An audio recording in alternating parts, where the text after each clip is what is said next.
है पुलिस की आवाज न्यूज, क्राइम का खुलासा।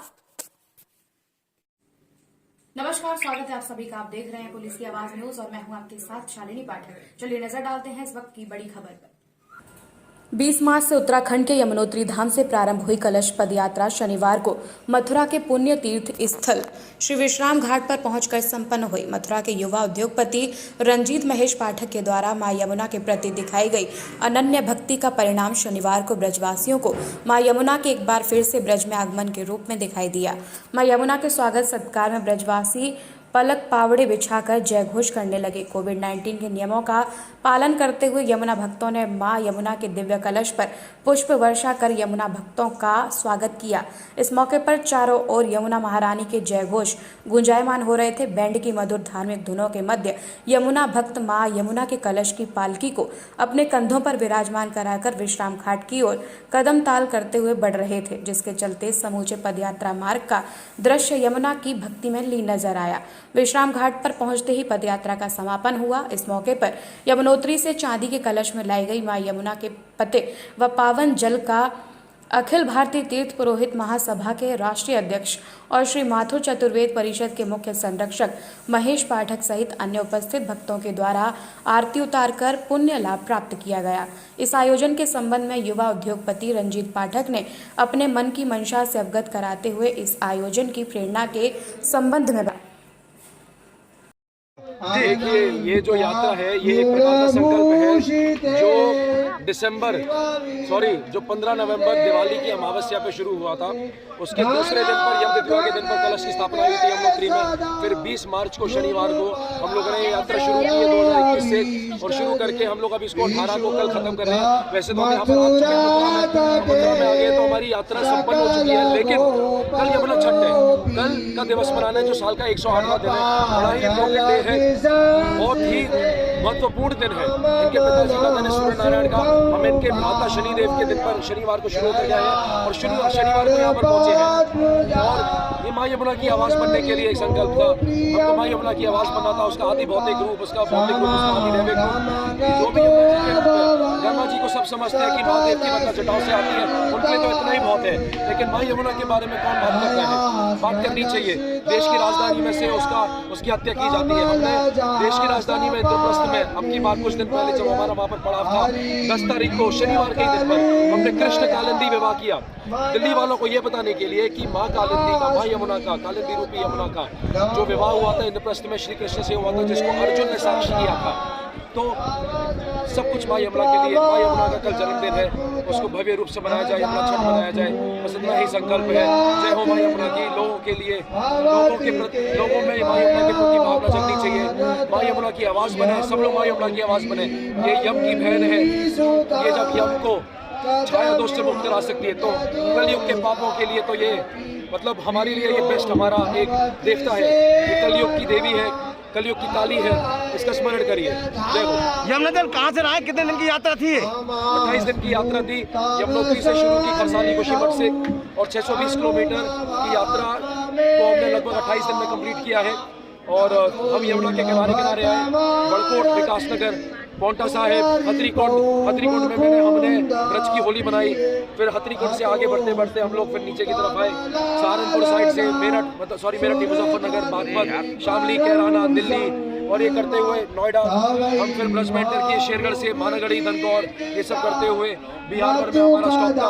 वृंदावन में तटीय स्थान में हम लोग कल रात को हमने विश्राम किया था, और अब हम यहाँ पर आ गए हैं मथुरा में अपने घर। आज आप यमुना स्तुति गाँव को लेकर भागीरथ बने, क्या कहेंगे? कैसा आनंद है इसको लेकर के? मैं कुछ नहीं कर रहा, सब लोग कर रहे हैं। जब से ये संकल्प शुरू हुआ है, supreme court suo motu decision ले रही है।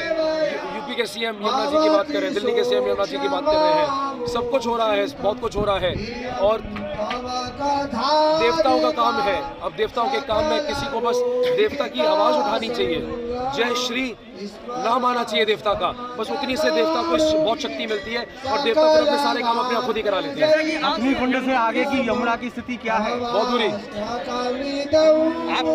आप किस तरह लेते हैं अपने अनुभव को? इतना लंबा आप यात्रा करके आए हैं, लोगों को क्या रुझान रहे? रुझान कि यमुना जीतेगी और पब्लिक हारेगी। आज जो ये कलश यात्रा निकली है, इसके बारे में जो बताएंगे, कैसे, कहां से स्टार्ट हुई थी, क्या इसका उद्देश्य है? ये कलश पद यात्रा हमारी 20 मार्च को खरसाली शीतकालीन जो यमुना जी का मंदिर है, खुशी मठ इसे बोलते हैं, यमुनोत्री से प्रारंभ हुई और आज के दिन यानी 17 अप्रैल को विश्राम घाट पर इसकी पूर्णाहुति हुई है। इसका एकमात्र उद्देश्य हमारे आत्मनिर्भर प्रोजेक्ट के संस्थापक रंजीत महेश पाठक ने जब यमुना का पान यहाँ किया और यहाँ की यमुना के जल की स्थिति देखी तो उनके दिमाग में यमुना जी ने क्या भर दिया, वो सीधे यहाँ से यमुनोत्री पहुँचे और इस बीड़ा को उठाया कि यमुना को शुद्ध करने के लिए सरकारी मशीनरियाँ, विभिन्न संस्थाएं, NGO काफ़ी समय से आंदोलन करते रहे, लेकिन कुछ भी उसका निष्कर्ष नहीं निकला।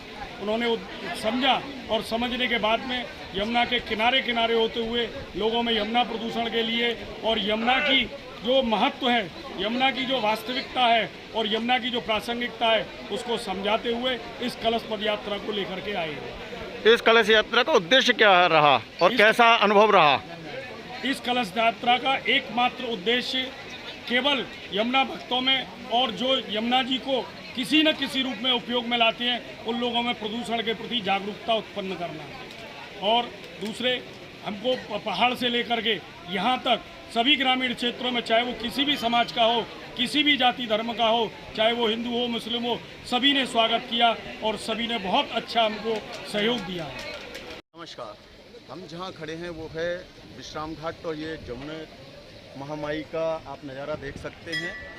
आज 20 मार्च को एक यात्रा आरंभ हुई थी गंगोत्री से, कलश यात्रा यमुना शुद्धिकरण के लिए, जो कि रंजीत महेश पाठक एक उद्योगपति हैं, युवा उद्योगपति हैं, उन्होंने स्टार्ट की थी। और आप देख सकते हैं पीछे मेरे, मैं कहूँगा अपने कैमरामैन से कलश यात्रा और रंजीत पाठक जी को दिखाएं, जो 620 किलोमीटर की पद यात्रा करके आए हैं। और सिर्फ इनका एक उद्देश्य है कि यमुना महारानी की जो दुर्दशा है, आप देख सकते हैं, मैं कहूँगा कैमरामैन से एक बार इसका जल दिखाएं, जो यमुनोत्री है, कालिंद्री, जिसे कालिंद्री भी कहा जाता है। जैसे किसी टाइम पर किसने ज़माने में कालिया नाग ने इसको काला कर रखा था, लेकिन आज की डेट में जो अधिकारीगण हैं, जो काले नाग बैठे हैं, अधिकारी बनकर के बैठे हैं, वो काले नाग हैं।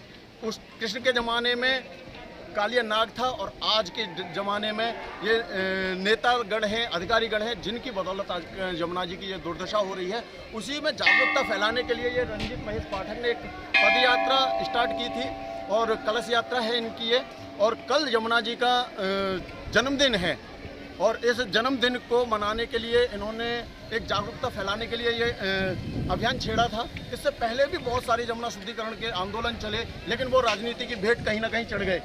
उद्योगपति हैं, इन्हें पता है कि हर चीज़ किस तरह से मेंटेन की जाती है और किस तरह से समाज से जोड़ा जा सकता है और किस तरह से राजनीति से बचा जा सकता है। इसीलिए इन्होंने किसी भी राजनीतिक गण को या इसको वो नहीं किया और खुद इस यात्रा को पूरा किया और खुद ने पैदल चल के, जैसे इंसान ने कभी जीवन में पद यात्रा पैदल नहीं चले और वो अब 620 किलोमीटर की पद यात्रा करके आए हैं, वो भी यमुना महारानी के पीछे देख सकते हैं आप। ये यमुनोत्री से ये लोग चल करके आए हैं, हमारे सभी भक्तगण हैं, ये यमुना भक्त हैं। और आज रंजीत महेश पाठक भागीरथ बने हैं यमुना जी के लिए और यमुना शुद्धिकरण का इनका जो संकल्प है, शायद यमुना महारानी इनकी बात सुनेगी। इसी के साथ मैं दीपक सारस्वत, पुलिस की आवाज़ न्यूज़, मथुरा से।